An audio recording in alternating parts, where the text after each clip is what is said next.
हरे कृष्णा, राधे राधे। नमस्कार दोस्तों, आप सभी का दिन शुभ और मंगलमय हो। आप सभी के ऊपर भगवान सूर्य नारायण की कृपा सदा सर्वदा बनी रहे। जिस तरह से सोमवार का दिन भगवान शिव को समर्पित होता है, उसी प्रकार से रविवार का दिन सूर्य देवता को समर्पित होता है। ज्येष्ठ माह में पड़ने वाले रविवार का और भी ज्यादा महत्व शास्त्रों में बताया गया है। रविवार के दिन सूर्य देव की पूजा करने से और सूर्य देवता को अर्घ्य देने से जीवन के सभी दुख दूर हो जाते हैं, शारीरिक और मानसिक कष्ट दूर होते हैं और सभी प्रकार के सुखों की प्राप्ति होती है। आज के दिन सूर्य देव की पूजा करके सभी भक्तजनों को व्रत कथा अवश्य ही पढ़नी अथवा सुननी चाहिए। तो आज की इस वीडियो में आप सुनेंगे रविवार व्रत कथा। पौराणिक व्रत कथा के अनुसार प्राचीन काल में किसी नगर में एक बुढ़िया माई रहती थी। वह प्रत्येक रविवार को सुबह उठकर स्नान आदि से निवृत्त होकर अपने आंगन को गोबर से लीप कर स्वच्छ रखती थी। फिर सूर्य देव की पूजा करके भोजन तैयार कर भगवान को भोग लगाकर ही स्वयं भोजन ग्रहण किया करती थी। भगवान सूर्य देव की कृपा से उसे किसी भी प्रकार का कोई कष्ट नहीं था। धीरे धीरे उसका घर धन्य धान्य से भर रहा था। उस बुढ़िया माई को सुखी होते देखकर उसकी एक पड़ोसन उससे बुरी तरह जलने लगी। बुढ़िया ने कोई गाय तो पाल नहीं रखी थी, इसीलिए रविवार के दिन घर लीपने के लिए वह अपनी पड़ोसन के आंगन में बंधी हुई गाय का गोबर लाया करती थी। पड़ोसन ने कुछ सोचकर एक दिन अपने गाय को घर के अंदर बांध दिया। अगले दिन रविवार का दिन था और गोबर नहीं मिल पाने के कारण उस दिन बुढ़िया ने सूर्य भगवान को भोग भी नहीं लगाया। जब भोग नहीं लगाया तो उस दिन उसने स्वयं भी भोजन नहीं किया। इस प्रकार सूर्यास्त होने पर वह बुढ़िया भूखी प्यासी ही सो गई। उसने इस तरह से निराहार रहकर व्रत रख लिया। रात में सूर्य भगवान ने उसे स्वप्न में दर्शन दिए और व्रत न करने और उन्हें भोग न लगाने का कारण पूछा। तब बुढ़िया ने बहुत ही विनीत स्वर में पड़ोसन के द्वारा घर के अंदर गाय को बांधने और गोबर न मिल पाने की बात कही। सूर्य भगवान ने अपने भक्त की परेशानी का कारण जानकर उसके सब दुख दूर करते हुए कहा कि हे माता, आज हम आपको एक ऐसी गाय प्रदान करेंगे जो सभी इच्छाएं पूर्ण करती है, क्योंकि आप हमेशा रविवार को पूरा घर गाय के गोबर से लीप कर फिर भोजन बनाकर मुझे भोग लगाकर ही स्वयं भोजन करती हो। इससे मैं बहुत अधिक प्रसन्न हूँ। मेरा व्रत करने और कथा सुनने से निर्धन को धन और बांझन को पुत्र की प्राप्ति होती है। स्वप्न में उस बुढ़िया को ऐसा वरदान देकर भगवान सूर्य नारायण अंतर ध्यान हो गए। प्रातः काल सूर्योदय से पहले उस बुढ़िया की आंख खुली तो वह अपने घर के आंगन में सुंदर गाय और उसके बछड़े को देखकर हैरान हो गई। गाय को आंगन में बांधकर उसने जल्दी से उसे चारा लाकर खिलाया। पड़ोसन ने उस बुढ़िया के आंगन में बंधी हुई सुंदर गाय और बछड़े को देखा तो वह उससे और भी अधिक जलने लगी। तभी गाय ने सोने का गोबर कर दिया। गोबर को देखते ही पड़ोसन की आंखें आश्चर्य से खुली की खुली रह गई। पड़ोसन ने उस बुढ़िया को आसपास न पाकर तुरंत उस सोने के गोबर को उठा लिया और अपने घर ले गई और अपनी गाय का साधारण गोबर वहां रख दिया। सोने के गोबर से पड़ोसन कुछ ही दिनों में धनवान हो गई।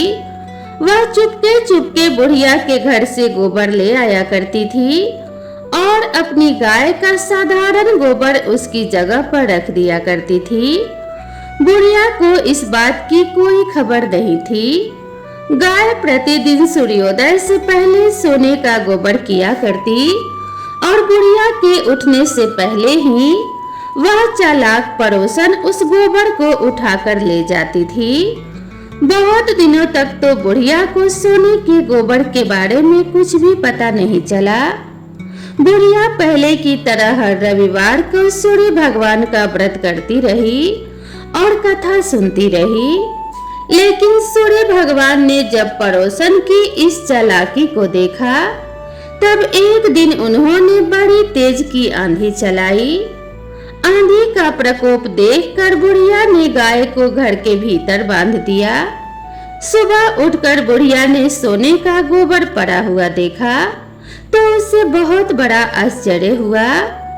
उस दिन के बाद बुढ़िया अपनी गाय को घर के भीतर ही बांधने लगी। सोने के गोबर से वह बुढ़िया कुछ ही दिनों में बहुत धनवान हो गई। उस बुढ़िया के धनवान होने से वह पड़ोसन बुरी तरह जलकर राख हो गई। जब उसे सोने के गोबर को पाने का कोई रास्ता नहीं सूझा, तब वह राजा के दरबार में पहुंची और राजा को सारी बात बताई। राजा को जब बुढ़िया के पास सोने की गोबर देने वाली गाय के बारे में पता चला, तब उसने अपने सैनिक को भेजकर बुढ़िया की गाय को लाने का आदेश दे दिया। सैनिक उस बुढ़िया के घर पहुंचे। उस समय बुढ़िया माई सूर्य भगवान को भोग लगाकर स्वयं भोजन ग्रहण करने ही वाली थी कि राजा के सैनिकों ने गाय को खोला और अपने साथ लेकर महल की ओर चले।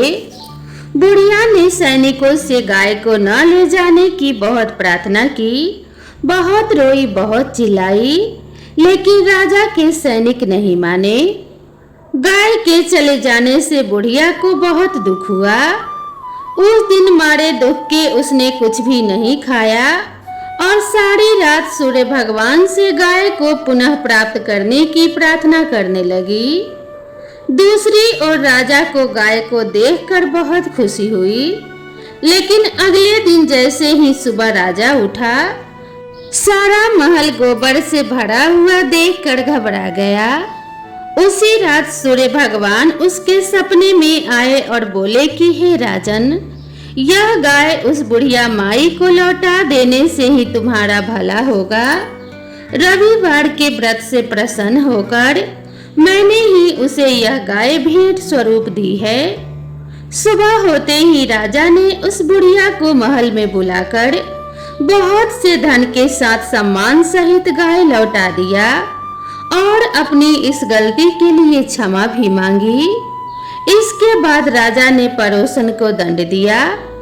इतना करने के बाद राजा के महल से गंदगी दूर हो गई और उसी दिन से राज्य में राजा ने घोषणा कराई कि सभी स्त्री पुरुष रविवार का व्रत किया करें। रविवार का व्रत करने से सभी लोगों के घर धन्य धान्य से भर गए। चारों ओर खुशहाली छा गई। जिन्हें शारीरिक कष्ट था, उनके सभी शारीरिक कष्ट भी दूर हो गए। इस प्रकार समस्त नगर को सूर्य देव की कृपा प्राप्त हो गई। इसीलिए हर रविवार के दिन जो भी भक्त सच्चे मन से सूर्य देव की पूजा करके उपवास रखता है और इस कथा को पढ़ता या दूसरों को सुनाता है, सूर्य देव की कृपा से उसके सभी कष्ट दूर हो जाते हैं। यदि व्रत ना भी रख पाए तो भी सुबह सूर्य देव को अर्घ देकर सूर्य देव की पूजा करके इस कथा को अवश्य ही पढ़ना और सुनना चाहिए।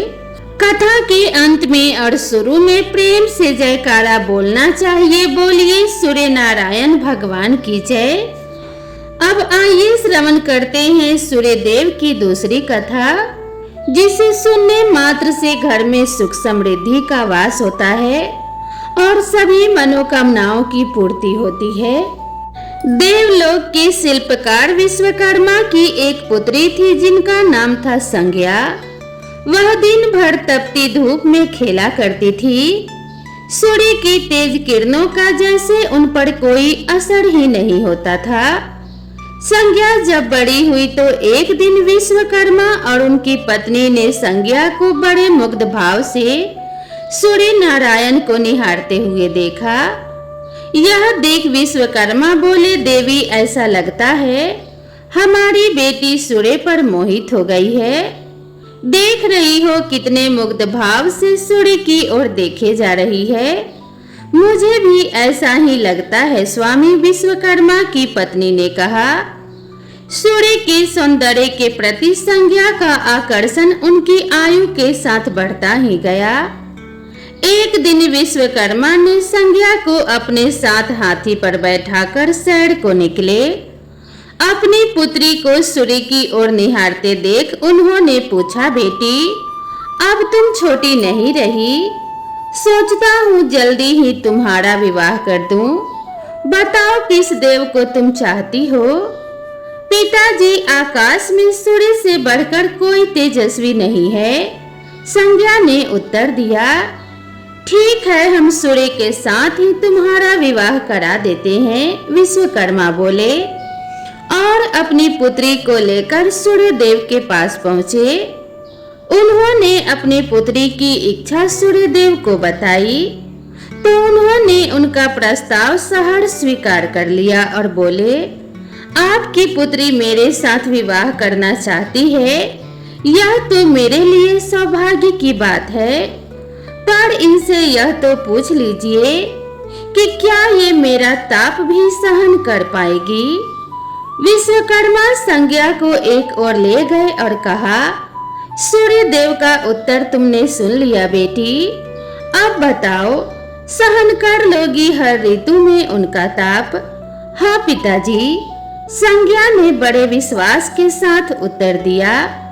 कुछ ही दिन बाद संज्ञा का विवाह सूर्य देव के साथ हो गया। संज्ञा सूर्य देव के साथ उनके लोक चली गई।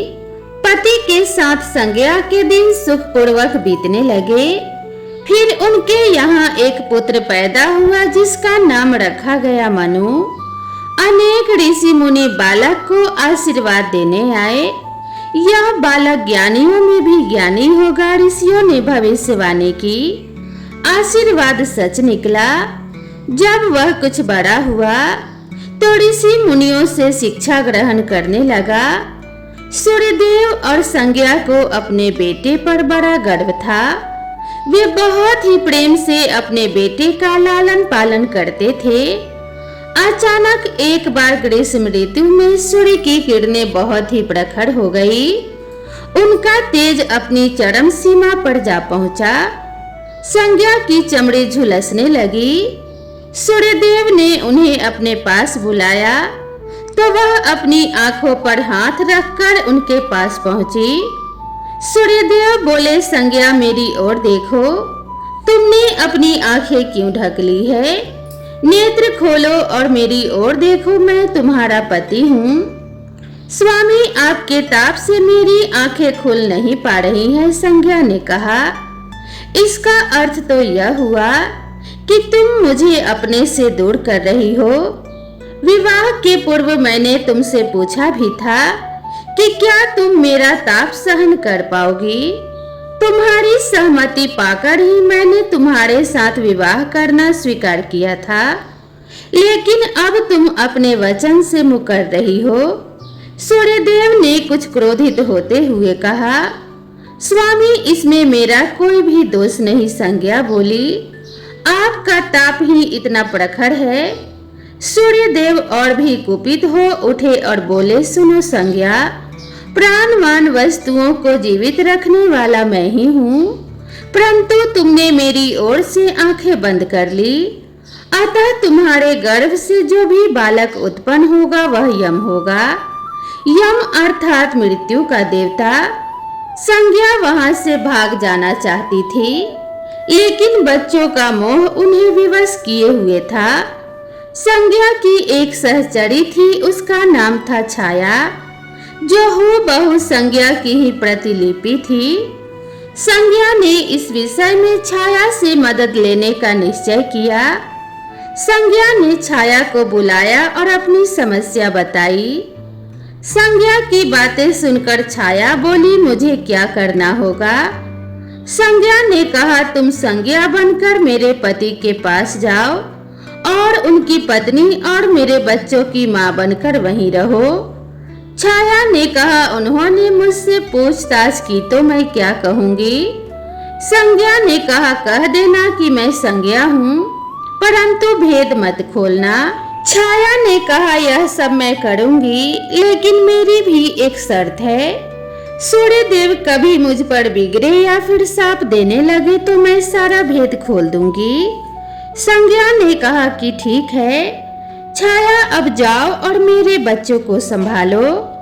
तुमने मुझे बहुत ही कठिन काम सौंपा है संज्ञा, फिर भी मैं भरसक प्रयत्न करूंगी, छाया बोली और वहां से चली गई। उसके जाने के बाद संज्ञा सोचने लगी, मैं मायके चली जाती हूँ, माँ और पिताजी मुझे देखकर बहुत प्रसन्न होंगे, मैं कुछ दिन वहां रहूंगी, परंतु पिताजी कहेंगे स्त्री की शोभा पति के घर में रहने में ही है। ऐसे ही विचारों में उलझी संज्ञा मायके को चल पड़ी। रास्ते में उसके मस्तिष्क में उलझने टकराने लगी। वह सोचने लगी, जब मुझे पिताजी लौट जाने को कहेंगे तब मैं जंगल में चली जाऊंगी। कुछ समय बाद संज्ञा अपने मायके पहुंची। पिता ने उसका बड़ा सत्कार किया और बोले, बेटी आओ, सब कुशल मंगल तो है? नहीं पिताजी, आपने ठीक ही कहा था, ग्रीष्म ऋतु में मैं सूर्य देव का ताप सहन ना कर सकी। संज्ञा कुछ दिन वहां सुख से रही। एक दिन पिता ने उससे कहा, संज्ञा, तुम्हारे आने से हमें बड़ा हर्ष हुआ है, परंतु विवाह हो जाने के बाद स्त्री को मायके में अधिक समय तक नहीं रहना चाहिए। अब तुम अपने पति के घर जाओ, फिर कभी हमसे मिलने आना। तुम मुझे बहुत प्यारी हो, किंतु पति का घर ही स्त्री का घर होता है। यही मैंने सोचा था, संज्ञा मन ही मन बोली और एक रात चुपचाप पिता का घर छोड़कर जंगल में चली गई। वह सोचने लगी कि मैं सूर्य के सामने नहीं जा सकती, इसीलिए घोड़ी बन जाती हूँ। उस रूप में मुझे कोई पहचान नहीं पाएगा। घोड़ी का रूप धारण कर संज्ञा तपस्या करने लगी, सूर्य के ताप की शक्ति को कम करने के लिए। उधर छाया ने सूर्य के यहाँ रहकर संज्ञा का स्थान ले लिया था। सूर्यदेव ने उसे संज्ञा ही समझा।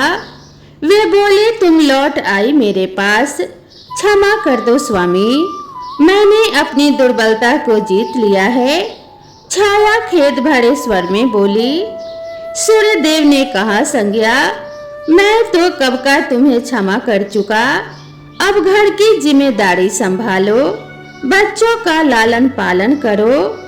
छाया ने कक्ष में लेटे दोनों बच्चों पर निगाह डाली और घर की जिम्मेदारियां संभाल ली। छाया इस घर में सुखी थी। वह प्रायः सोचा करती थी, बेचारी संज्ञा, कितना अच्छा घर त्यागना पड़ा उसे, क्या वह कभी नहीं लौटेगी? कुछ समय बीतने के बाद छाया को एक पुत्र पैदा हुआ।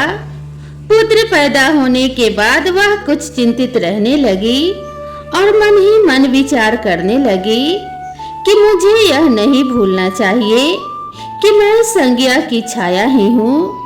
छाया ने एक पुत्र और एक पुत्री को जन्म दिया। अब छाया का व्यवहार बदलने लगा। वह अपने बच्चों से तो प्यार करती थी, लेकिन संज्ञा के बच्चों को तारने और उनके साथ दुर्व्यवहार करने लगी। मनु ने तो विमाता के व्यवहार को नजरअंदाज कर दिया, लेकिन यम को छाया का व्यवहार खटकता रहा। माता छाया का यमुना बहन के साथ ऐसा व्यवहार करना उचित नहीं। वह अपने बच्चों के साथ तो कितना अच्छा व्यवहार करती है, परंतु हम भाई बहन से नफरत करती है।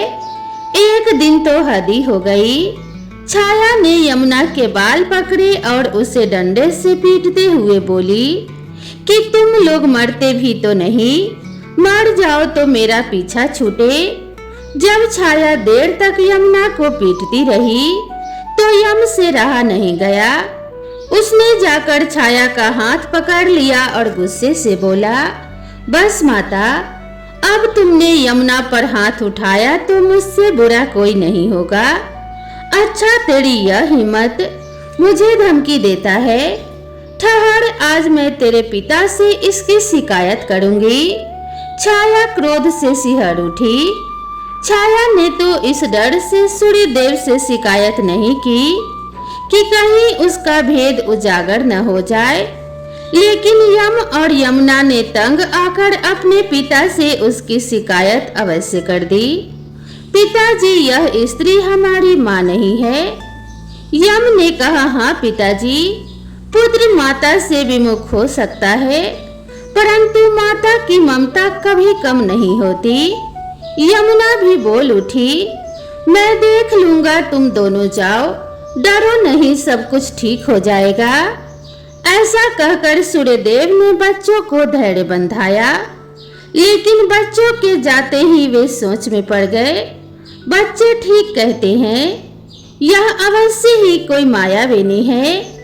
सूर्यदेव गुस्से में भरकर छाया के पास पहुंचे और उसके केस पकड़कर झकझोरते हुए बोले, सच बताओ, तुम कौन हो, अन्यथा मैं तुम्हें कठोर दंड दूंगा।